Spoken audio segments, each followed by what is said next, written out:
That's a power belly.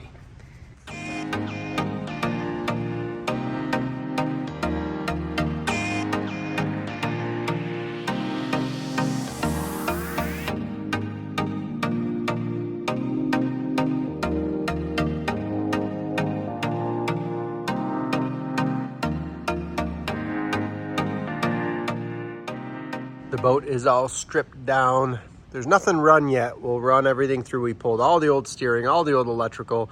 It's getting hydraulic steering, new rigging components, and electrical harness for accessories. That'll all get done. What I'm working on now is taking this 3/16 walled 2x2 square tube.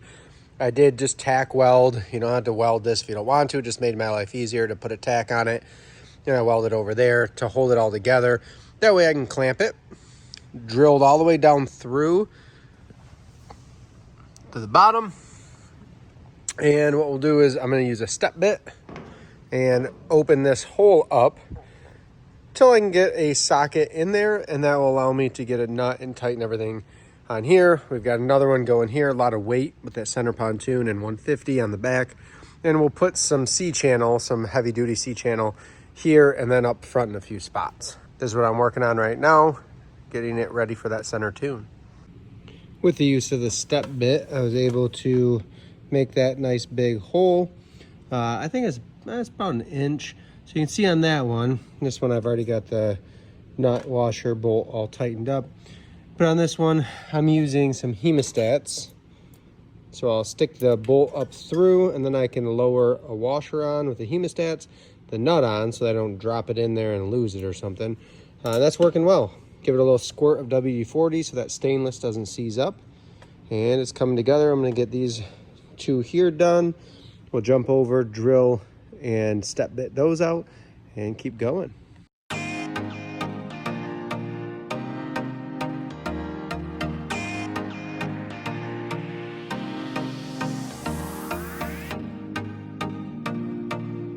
Where we're at on this, I'm waiting for some extra cross members to go up front and in the back, but I figured I might as well get a start on this. What I did is made a template that's going to correspond with the channel of that other center Toons. So we'll show you how that works exactly, but these are where the holes are going to line up, one on each side here. I've made that even on each side. What I'm going to do is measure it the same on each one. I get my flat stock in place, hold it down, and then I'm just marking. I have little holes drilled where my Sharpie can fit in, and that leaves me with a spot for each hole that will correspond with the pontoon. And what we'll do, it's a 3/8 inch diameter bolt. We'll make this hole just a hair bigger to allow for a little bit of movement, but it should line up perfect thanks to the template or stencil that I made. That's how I'm doing it. Works especially well when we have everything off the boat, but even if I was doing it on a boat that had a floor and everything on, and we were just converting to a Tritoon, I could use this same template to go underneath, measure out my distances, pre-drill everything, then go through and mount.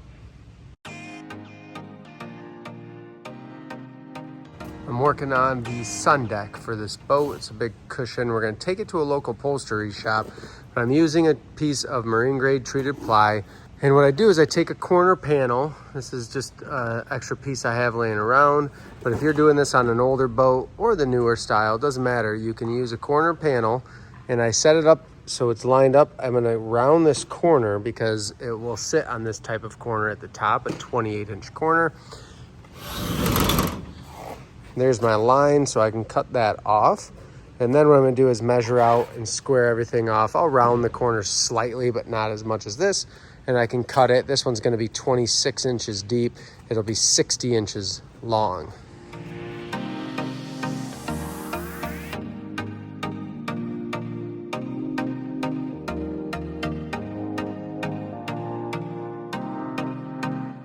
So we end up with a board that looks like this.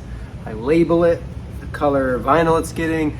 This is getting the diamond inlay to go with the luxury seats. I'm gonna go drop this at the upholstery shop. Hopefully it'll take a week or two, and we'll be ready to throw it on as we get the boat coming back together. But you gotta plan for these things ahead of time so that when I'm ready to put the sun deck on, the fuel tank and everything in where it goes, I have it ready to go and I'm not scrambling to get it last second to get the boat on the water. Keep that in mind when you're tackling your project. Things tend to take a bit longer than you planned.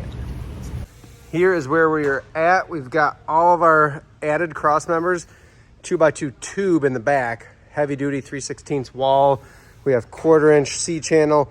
You'll notice we had to put a spacer in because these factory pieces are 2 3/8 inch. This is 2 inch, so I have a piece of 3/8 inch flat stock just tacked together and then bolted through.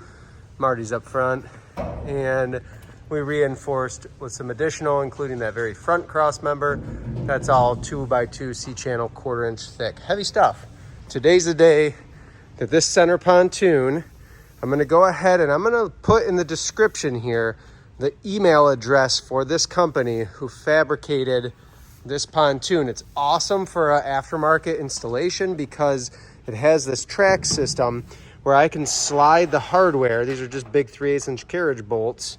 I can slide these anywhere on the track to line up with the cross members here. So if you've got a boat that's already decked and everything and you just want to make it a Tritoon, you could line those up. You could go underneath, pre-drill everything, and you could bolt it right up underneath. Might take you a couple tries, might have to make the holes a little bigger, but it's doable. So what they do is they take a pontoon and they fabricated this whole transom on here. It's reinforced, it's heavy duty. They made it 25-inch transom for me. I requested that special to get the motor higher so that we're not gonna have the belly cowl sitting in the water. Most pontoons will have a 20-inch shaft motor, which is a standard length shaft. This one's getting an extra long shaft, which is 25 inches. So that's why I had this custom fabricated that way. Big heavy duty thing. It's not going anywhere. A lot of reinforcement. Awesome company to work with. Can't say enough good things about them. I will link the description. So we have to, because this pontoon sits about 26 inches from the cross members down. These only sit 23. We would hit the cross member here on the trailer. We're gonna build this boat off the trailer and then we'll use our hydraulic center tune or center lift trailer to get it over to the river, and we'll swap it onto this trailer later. So we're gonna go ahead, slide this baby off, get it on our big heavy carts. We span these about 5 feet. That way the load is distributed better. Hi, Riv. All right, let's just do it. River's trying to kill me. Got it. Here we go. Push. Push. Push. Ready? Yep. Ready? Yep. Okay. We're at the scene that the nose called. Okay, so let's get these centered. Okay. Oh, good squat. There you go. Okay. Are we lined up-ish? Ish. Squat stance. That's a power belly. That's a power belly. I actually don't know if I've been recording this whole time. I'm so sorry. Good. All right, we're gonna take this pontoon off the cart, set it on this. We'll still be able to move the middle pontoon around, but we gotta get it lower so we can get the frame rolled over top of this.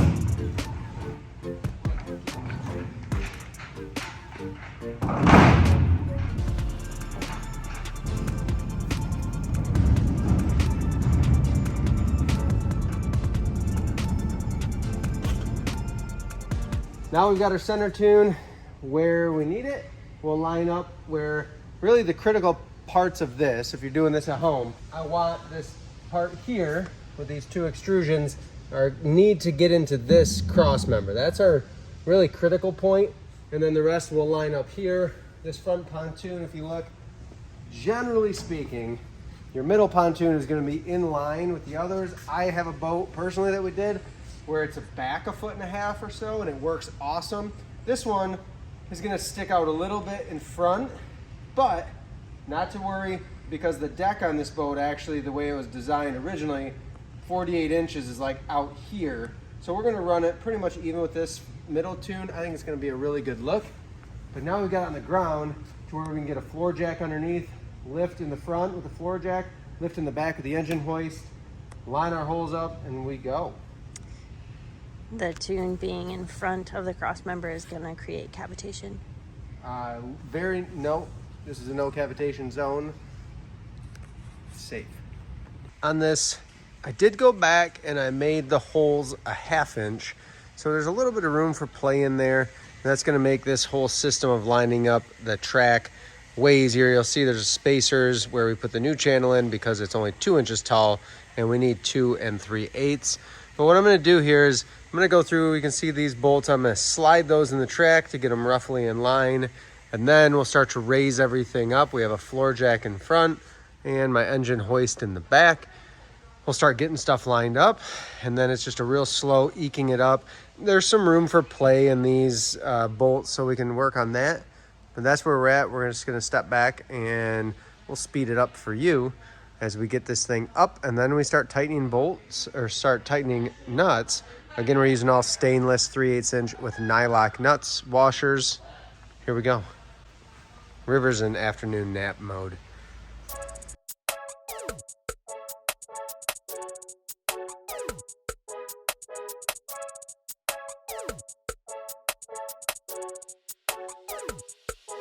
Just so you know, we goof up too sometimes, a lot of times.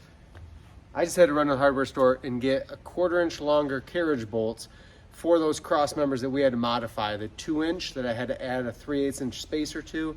It was just too much material for that bolt to go through. Now we're ready. We had to pull it all back apart. We're ready. Got the center pontoon back underneath. We're ready to raise it up and go. It's a matter of just lining everything up. We're gonna raise and lower it 100 times until we get it right, and then start putting some nuts on and we'll tighten everything up.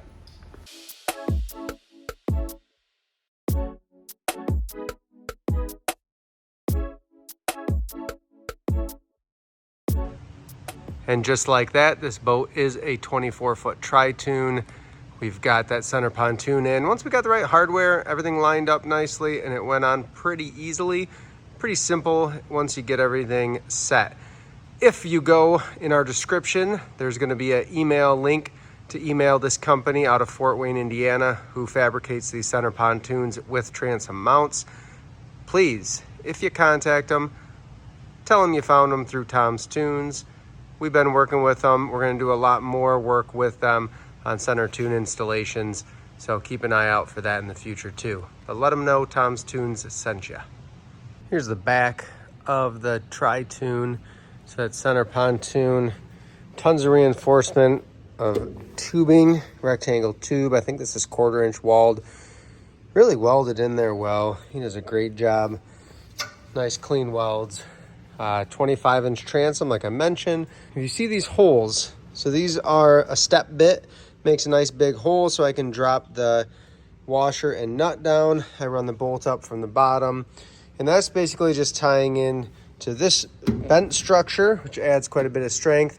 But we did it for anything that I did with square tubing, which square tubing, the benefit of square tubing versus even C-channel is that I get these two 3/16 inch walls, so well over a 1/4 inch, almost a 1/2 inch of strength vertically, because that vertical portion here and here is what's preventing the sagging or anything breaking down in terms of strength holding the motor and the transom. So that is why we do that. So I go ahead and I lay all my boards down. I got my tar tape on my seams. I lay them approximately in the right spot, and I'm going to start always with the backboard. We've got videos that break this down. I'm going to go ahead, I'm going to get my backboard secured. I can lift up, peel my tar tape, bring this board, meet them at the seam, get them secured, and then I keep working my way forward from the back of the board forward.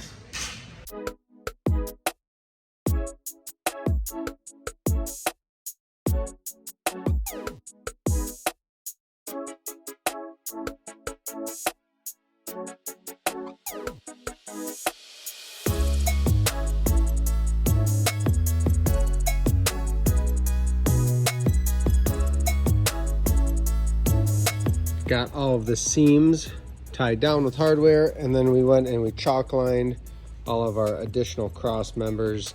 So now we're gonna go through, pilot drill the holes, run the self-tappers, and then we'll get to vinyling.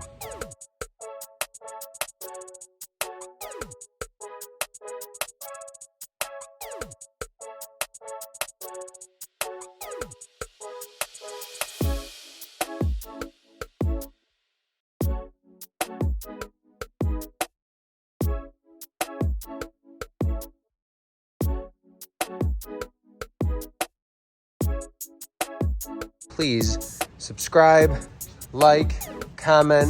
All of those help us to grow as a channel, especially if you like seeing awesome projects like this one. Thanks for watching, guys.